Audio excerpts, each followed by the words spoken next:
Mayong adlaw mga kasimanwa. Welcome back to What's Up Iloilo. I'm Tito Mike, your resident NPA. And hello everyone, this is again your Manong RG, ang inyo suki sa balita kag chismis. And I'm Claudette, your tita of truth, serving real talk with a side of sass. Today, we're talking about something very close to a lot of Ilonggos. And that is? The BPO industry. A lot of us either work in a call center, know someone who does, or planning to apply. And honestly, it's one of the biggest industries here in Iloilo. Grabe. With projections that it will continue to grow in the coming years. So today we're going deeper, not just the surface, but the real experience. And our special guest for today Not is so no special. other than And not so special. Tito Mike. A not so special guest. So we have a question for Tito Mike. Yes. How long have you been in the BPO industry? Well, okay. BPO started back in 2012 Wow. until now. Really? So you're looking at 14 years and counting. 12 years already? Yes. More than 12 years. 14. Yeah, but 14. before that, 12 years, meron din akong some experience sa ibang call center. But hanggang training lang ako. Sabay nag-resign din ako dahil sa I was thinking na sa nursing ako. But after that, money is very, very important than the nursing experience. That's why I jumped back to call center. Tito Mike, I would like to ask, what was your first impression when you apply for BPO industry, like call center? No. Well, Iyak ka. Ang arte naman nun. Sabi mo, mas malaki ang pera dyan kesa sa nursing. Well, Ba't ka napaiyak? ganito kasi. When I graduated sa nursing, and then I passed the board, siyempre, nag-volunteer tayo. My perception about BPO is like, ano lang, nag-i-English lang yan. Pero hindi yan sila, kumbaga, stigma lang pala yun. Na they're not that smart or magaling lang sila mag-English. For me, before kasi, when you speak English, magaling nga mag-English. It doesn't mean that you can analyze something. Okay. So, parang ganun. And then, nung pumasok na ako ron, like, that's the reason why I don't want to apply sa BPO. Nung nakapag-volunteer ako sa nursing, that's the time that I realized na I think I have to try BPO. And then when I did, for that first, like 3 months na training, then 2012, punta akong Manila. I'm supposed to be a med rep, waiting for a month for the training. But, gumagala ako sa Glorieta. And then nakita ko sa tabi nun, ang laking building. PLDT. Sa baba nun nakalagay, SPI Global. Yan yung first company na pinasok ko. Nag-apply ako doon. Same day I was hired, and then in 2 days, training na kaagad. So, wala na kasi akong pera eh. I have to think of something na para magkaroon ako ng income. Because I cannot wait for that 1 month. So, nag-try ako doon, and then I stayed for that company almost 8 years. Ang galing. Sabay yun, ganun. So at first, Tito Mike, what was your expectations? Akala ko madali lang. Yung palang hirap, super hirap. Once you get the hang of it, you'll learn the ropes along the way kasi you cannot be an expert first day. Especially telco, back then, it's the most difficult, I think. Because syempre, hindi lang billing, hindi lang, you just don't explain billing. You have to know the services, you have to upsell, you have to sell, you have to troubleshoot. Hindi lang sa what you're selling, it's actually kung anong TV nila, ano yung remote control na ginagamit nila. So, those are the things that you have to consider. Sa first mo na pasok sa call center, telco account agad yung hawak. Dahil napakahirap siya. But, sa akin, I'm fortunate to have that because training ground ko yun sa call center. And since it's very difficult and then you survive, means you're one great call center agent. Pag nahirapan daw tayo sa training and then na-surpass natin yon, na-survive natin yon, it means na may baon tayo. May Yes. baon tayong skills, may baon tayong knowledge, and may baon tayong attitude. Well, based on experience, siguro lahat naman tayo dito pumasok na sa world of working. I think the best thing is to learn to adapt. Yes. Yeah. True. Learn the ways, the process, and by that, it's part of your daily routine already. Since you have mentioned that, sa mga call center agents dyan, or aspiring, you have to understand na may expectation when you work sa call center. Hindi like, kayo pa yung, ay, hindi ko ayaw ko niyan. Dapat pag binigyan ka ng task, you have to be, yes, you have to accept it willingly. Hindi ka naman bibigyan ng napakahirap na task. Once you are given a task na gagawin, let's say they give you a target or a metric. Or a quota. No? May Mga ganyan, quota. Let's say HT, it's actual handling time. Ang ibig sabihin, the length of time that for that actual call. Usually, tech call, mga 7 minutes lang dapat matapos mo yan. Yeah, you fix everything. Pag bago ko pa lang, 15 minutes call, 20 minutes call, and then dun, you will be coached how to lower your HT. Tito Mike, is there any circumstances that you said no to the demands of the work? You can. You cannot. You can't? You Yeah. cannot. Oh, You cannot. okay. Yeah, so it's not just for you, it's the goal for everyone. Sabay, ang maganda lang no, na they have ways to motivate naman lahat. They will have incentives sa mga tao na kamit ng goals nila. So syempre, it's not everyone that they will be giving incentive, but meron sila tinatawag na bell curve. So yung pinakamataas, like percentage of that, like 25% or 20%, yun yung makakakuha. So kanya baka-baka. What is one of the most memorable experiences you've had with BPO? Yung memorable ko, yung sinabihan ako ng training namin, pag hindi pa bumaba yung HT mo, tanggal ka na. Oh! Nakakatakot. Yan yung nangyari ha. That company also, sinabihan ako dahil I'm talkative. I like to talk. Every time that there's a customer, I accommodate them. I like building rapport, and that prolongs the call. Ang ginawa naman ng mga kaibigan ko, si Carlo, si James, magkakasama kami sa isang boarding house na napakainit. 4 kami sa isang kwarto. Aray ko po. Oo, 4 kami. Sabay naka-boxers lang kami niyan lahat. Nagsasayawan kami. De, joke. Habang Like, seryoso tayo. Next day na yung Seryoso tayo kasi nakikita kita ng baba.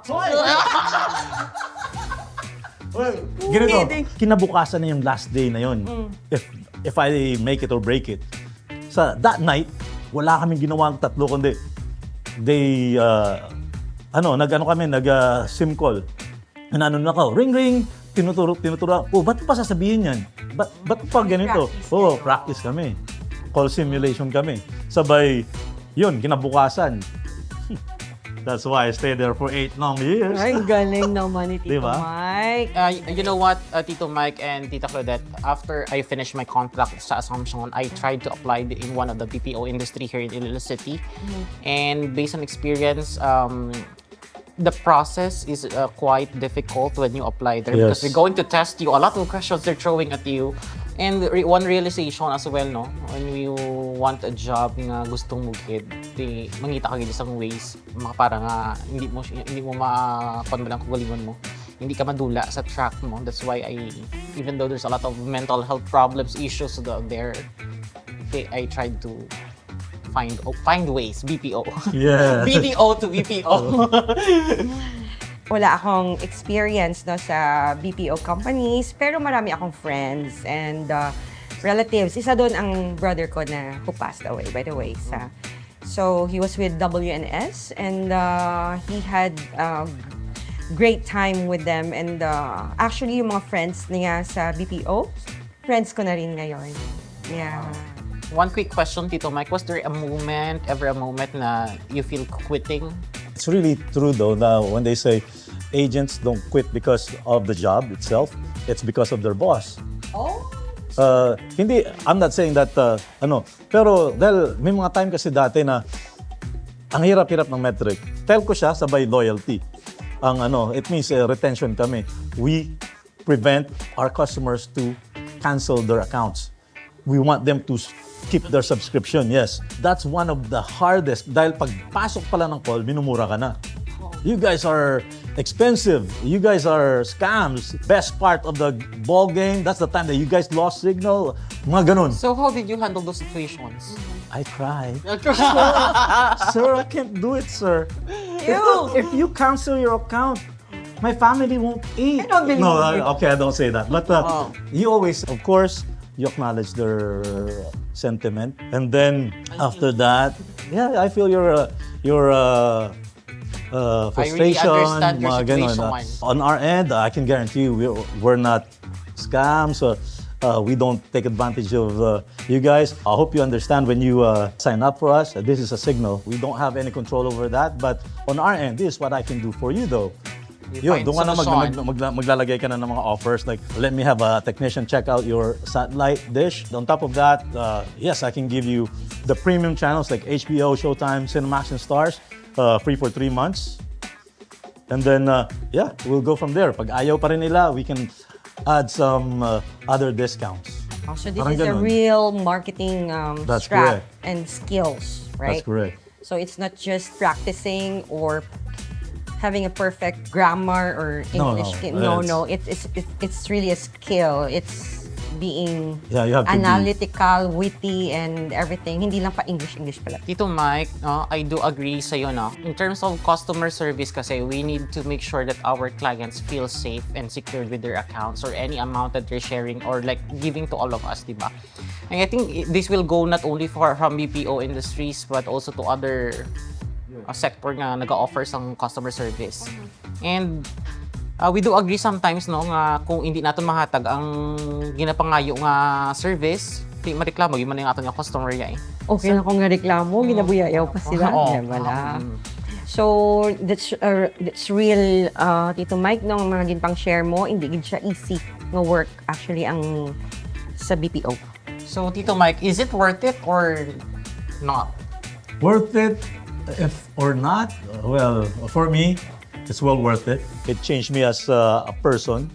Dahil sa pag sinahabol mong goal mo kasi, the reason why we have that goal is they incentivize you very big, especially sa mga telco accounts. Even here sa Iloilo, mga telco accounts, they're known to give great incentives. Pag goal-getter ka, you'll try to get that incentive.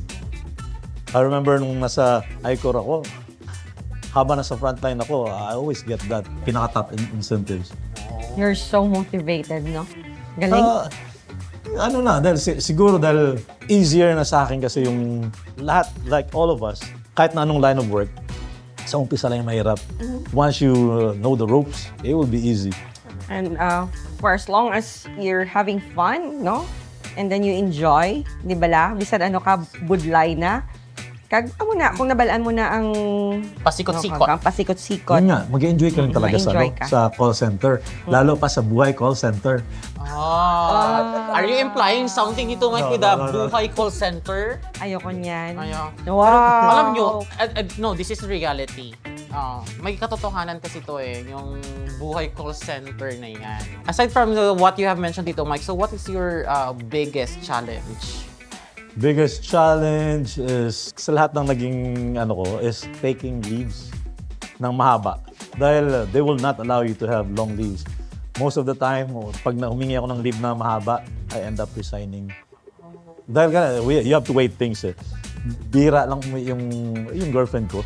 I have to get that habang nandito siya for if it's 20 days, I would love to get 20 days. Usually, I will try to provide a good business continuity plan for them. Someone will actually cover for me. But kung hindi pa rin ako ma-approve, that's the time that we will see. Dahil siyempre, si Miguel hindi pa naman uwi. Pag kinasal na kayo, kukuha ka na ng leave or magre-resign ka na? Hindi naman siguro. I think yung mga boss ko ngayon, they're very understanding. Yes. So how do you so Tito Mike with your age? Wow, with your age. Kasama. Nasakit si mo magambal. Ang Pero sakit. reality no. We're speaking real here, no. With your age, how your body cope up, Tito Mike, with the Sa mga graveyard graveyard shift. I think graveyard is not really a challenge for me since I've been doing this for a very long time. So parang nasanay na yung sarili ko na mag-installment ng tulog. When I get home in the morning, tulog ako mga 2 hours, 3 hours. Sabay mamayang hapon naman, another 2 to 3 hours. Parang ganun. Installment. Nasanay na ako sa installment na tulog. Nagkakaiba-iba yung sleeping patterns. Yes! Lagi. So, sirang buhay. Sira yung sleeping patterns. No, actually, ang mga sleeping patterns, depende man lang, may nurses, gani, mga doctors, no? Mga amo man na, nag-a-adapt man na ang aton nga lawas ng aton nga body. So, that's it, no? And of course, ang ginahambal relationship, galing wala man ni problema kay LDR man si Tito Mike, no? And sa relationship naman, syempre yung schedule ko aligns with her schedule. Dahil syempre, sa Canada siya eh. Gano kami, sabay lang kami. Pag gising ko, gising na rin siya. Pag gising niya, ganun. Parang okay lang. So is there any problem, any other situation or problem na nag-arise nga wala nag-fit in yung schedule, Tito Mike? Hindi, dahil understanding naman siya. Understanding din naman kasi ako. Sana, oh. Hi, thank you, Sel. Grabe no. Pero let's go back kagina sa ginu-mention mo nga call center life, no? Buhay call center. Would you like something to share about it to us? It's very fun. It's like an entertainment na pinapanood mo. Like, parang ka lang nasa tulfo. Parang ganun. Yes, pero sa life ng call center, mag-enjoy ka pa rin dahil management naman kasi they'll find ways for everyone to be motivated, like team buildings, mga ganun, maraming ganyan. They will incentivize a lot of things, mga perfect attendance, bibigyan kayo ng incentives. So, kahit na hindi makalakihan yung sweldo, ano pa rin, parang way better than the other industry dito sa Iloilo. It's not only incentives, I think it's the training that you get. No? Yes. Diba? Ang dami-daming trainings ang BPO. And thank you for the training. I know that, diba? Especially in terms of kapatid handling ko, clients. BPO daw. Handling clients or yourself. Meron silang team building eh. How they work as a team and then how they handle difficult people, diba? Ang dami. Yes. How they handle clients Situations. or clients of different cultures and nationalities, diba? Kasi hindi lang naman local clients ang kinikater ninyo, right? So it's not just a job. It's really a lifestyle change, right? That's correct. Lahat ng mga bagay na mga say, you just have to accept, you just have to adapt. So far, may mga nakikita akong agents na hindi sila nag-accept ng mga bagay-bagay when it comes to their duties, ganun. And then they'll end up losing their job or iniisip nila, marami pa ng mga call center dyan. But paano pag naubos mo na yung call center? Sabay, not knowing that it's their attitude towards their work is in line. Or yung work ethic nila talaga. There's a lot of advantages and disadvantages when you say buhay call center, no? The pay is higher compared to the most of entry-level jobs. So yeah, of course. Malaking. With regards to benefits, is it okay naman, Tito Mike, diba? Super, yan, isa sa pinaka-the best. Would you recommend the work in the call center to our aspiring applicants? Yes, of course. Sa mga, dahil it's really beneficial sa kanila. Hindi lang kasi malaki yung sweldo. Like you have said, ang training. Maraming training. English, management. Maraming ibibigay sa'yo. And then, sir, I think kahit hindi nakatapos ng 4-year course, ina-accept nila, right? However, I've heard na hindi ka ma-promote pag wala kang... There are some companies na hindi ka ma-promote pag wala kang 4-year. Sad naman nun. Yes. Or diploma. May mga ganyan.